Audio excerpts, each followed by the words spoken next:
الله يبارك الف مبروك. نعم ولا يهينكم جميعا يا حبيبي مبروك. وهذا والله من طيب. الله يبيض وجهك وتستاهل يا ابو رايد كل خير.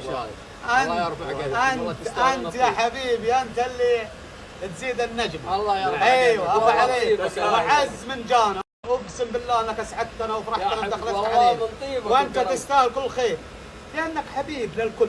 الناس كلها تحبك، الناس تحبك، خذها مني يا حبيبي انت واخوانك وقريه بداله كلها. يا حبيبي اي واللي يتعلق بيك مره يحبونك كلهم يا حبيبي. الله يسعدكم ويرحم والديك. يا توفيق لا تنسى. اي توفيق انت للمنطقه يا توفيق. الله يوفقك يا توفيق انت واللي معك واخوانك والعائله كلها. الله يعين فيكم. بيض الله وجهك يا عم صالح. الله لا يهينك والله. قول له متى مداك صالح يسوي كذا؟ لا والله باسم العيال. الله يرفع قدرك والله انك وافي واخوياك وافين وربعنا الباقيين وافين، والف شكر والله لكم. الله اني يسعدكم ان شاء الله. لا انت يا حبيبي.